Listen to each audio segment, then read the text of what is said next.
July 21st. Saw Alex again, so cannot think. A lot is happening though, so I promise to catch up tomorrow. Sunday, July 22nd. There are wicked thunderstorms outside right now. The wind is bashing the trees around, and the trash cans are rolling down the driveway. Mrs. Zoller said that Shakespeare and his buddies thought that if there was a storm, it was because the universe was out of whack somewhere. And the Greeks believed storms were caused by gods who were mad at someone. Actually, I think it's just a storm. Didn't see Alex today. He had to go to his grandmother's again. So I can at least think tonight. I'll wait and tell about Alex at the end so I don't start getting all mushy before I remember everything else. The most disgusting news is that Bethanne went out with Carl Ray. She called me on Friday morning to say that she had finally mailed a letter to the jerk, alias Derek the Divine. Bethanne wrote this very gushy letter. She read a copy of it to me. She kept a copy to Derek, all about how much she loved him and how maybe they should both see other people because that way they would be able to know for sure if their hearts were telling the truth. How can hearts tell the truth? Then she asked me if I had hinted to Carl Ray about taking her out, and I said no, I hadn't. So she made me go with her to the hardware store to see him. It went something like this. Scene. 2 girls, Mary Lou and Bethanne, enter hardware store. A 17-year-old, gangly, pale, freckle-faced boy with a tiny bird head and enormous hands and feet, Carl Ray, is straightening the display of insect repellents. He looks up, turns brilliant red, and then continues to straighten display. Bethanne whispering to Mary Lou, "Come on, say something to him." Mary Lou also whispering, "This is ridiculous." They walk up to Carl Ray. He's still straightening the cans. "So, hi there, Carl Ray." "Hi." You know Bethanne here, don't you?" "Mm-hmm." "Hello, Carl Ray. I haven't seen you in ages." Carl Ray looks up. He's not completely stupid. "Hmm? So, what you doing, Carl Ray?" "Working." "Oh, I bet you have a lot of responsibility here." "What's your name again?" "Bethanne. Bethanne Bartles. Bartels. I live over at 622 Holmden Road, right around the corner from Mary Lou." "Why don't you give him your phone number or something?" "Oh, shut up." "You want something?" "Huh?" "From the store." Uh, uh, No, we don't want anything. We just came in to see you." "Huh?" "Oh, we were just in the neighborhood, and I said to Mary Lou, why don't we go in and see your cousin, since we're right here? Because I said, I haven't seen your cousin in ages, and I wonder how he's doing." So Mary Lou said, okay, although she can't stay long because she has to go home and get ready for her date with Alex. They're going to the movies. They're going to see that real good movie about the guy who inherits his father's ranch. And there's this girl. Well, actually, I don't know too much about it because I haven't seen it yet, but I hear it's a romance, sort of. But it has adventure too. And it's a little sad, but also funny too. That's what I hear. Maybe Mary Lou would tell me about it after she and Alex see it tonight. I guess I'll just stay home and read or something boring like that. Don't you hate these beautiful summer nights when all there is to do is sit at home and read? What'd you say your name was again? Bethanne Bartles. I live at... Excuse me, but I'm going to go over there and look at wallpaper paste. I'll be right up there if either of you needs me. Scene fades out. Well, she did it. She got him to ask her to the movies. Unbelievable. And her parents are letting her go. When I told my mother, she said, Bethanne with Carl Ray? But he's 17 years old. Whatever can her parents be thinking? Exactly. But then Bethanne wanted me and Alex to go with them. I really thought that was stretching friendship a bit far. I refused. So they went to the movie that we wanted to see, and which, by the way, Beth Ann has seen 3 times already.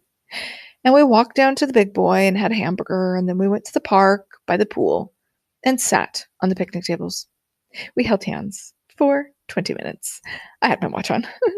I've been practicing kissing on one of Maggie's posters. There's one of a guy who has approximately life-size lips, just in case Alex decides to kiss me. Sometimes I think he's going to, but he gets all nervous and never does. I'm a little glad. I hope when the time comes, I have a chance to brush my teeth first. I also hope that it doesn't taste like chicken. On Saturday, Bethanne called me to tell me how wonderful Carl Ray is. Carl Ray, wonderful. And that they were going out again that night. Unbelievable. She loves his car. Maybe she's just after his money. And she thinks he's shy. Well, that's true. And cute. Pretty far-fetched, if you ask me. And such a gentleman. I think she's making this up. And so interesting. Absolutely a bald-faced lie. She also said that she didn't think the jerk, Derek, got her letter yet. Well, of course not. She mailed it the day before. And no, they hadn't run into the jerk at the movies, probably because she had made him take her to it 3 times already. But sooner or later, she and Carl Ray, she's talking like she owns him now or something, were bound to run into the old jerk.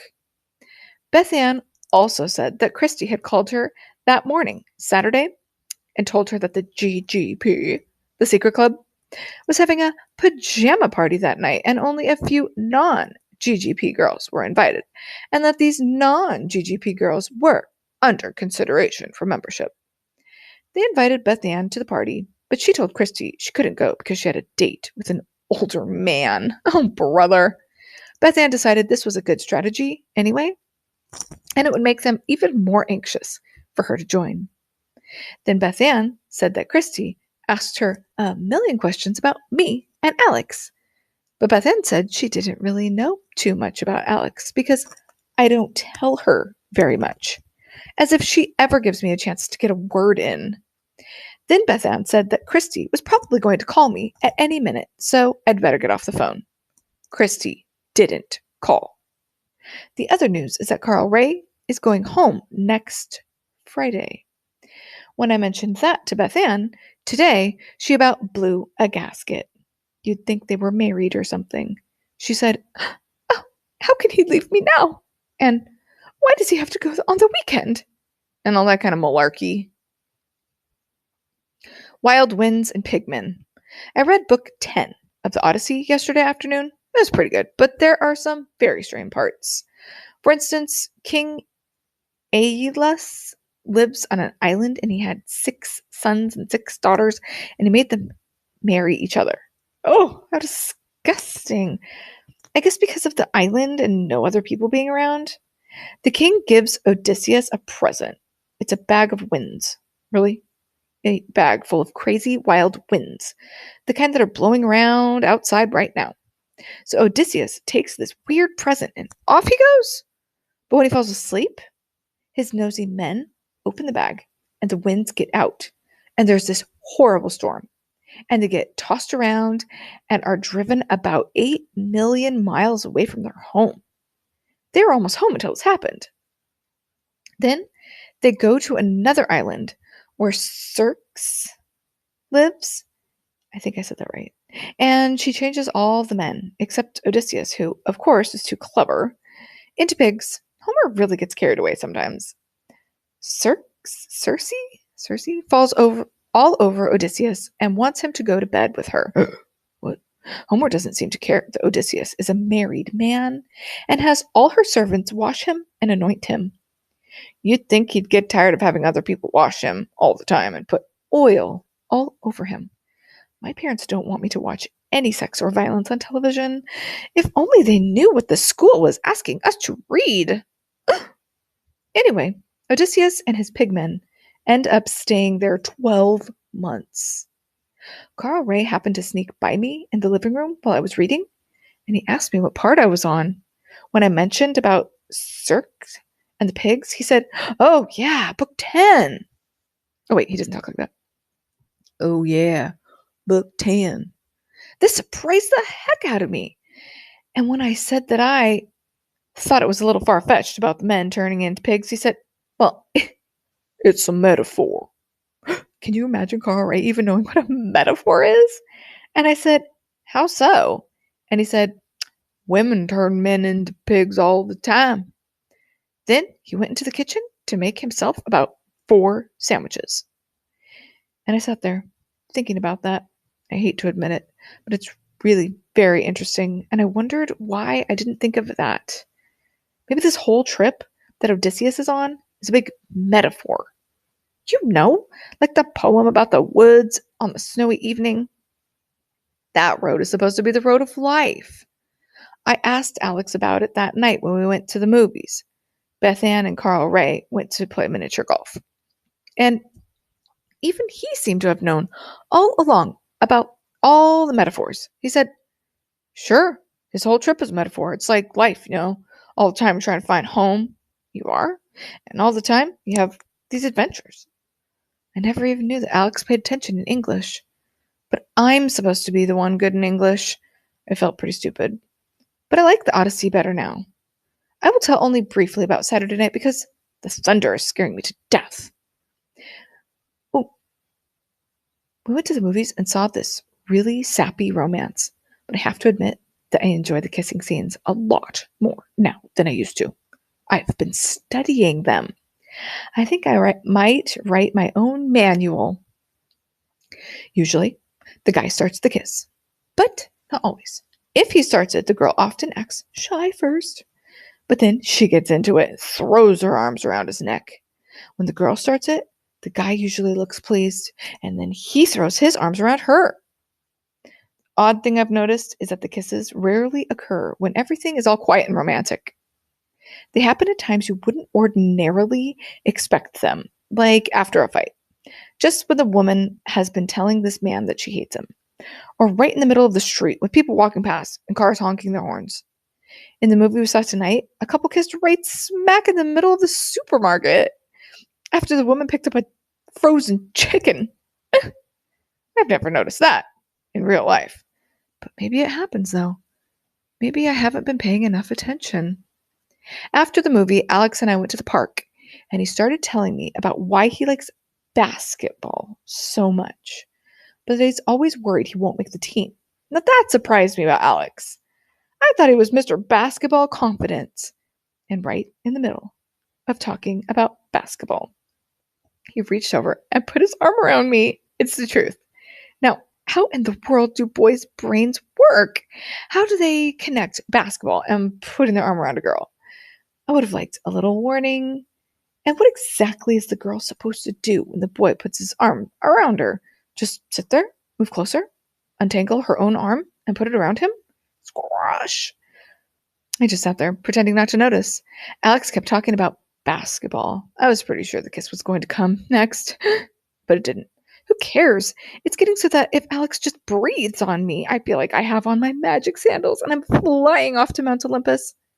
I think maybe Alex wasn't quite sure about this new move either, because after 5 minutes, he moved that arm, and then he scratched his head, and then he leaned down and retied his shoe, and then he stood up and stretched. I hope he didn't think that I minded about his arm. Was I supposed to say something? Like, "It's nice of you to place your arm on my shoulder. You may keep it there if you like." Oh, I'll change the subject.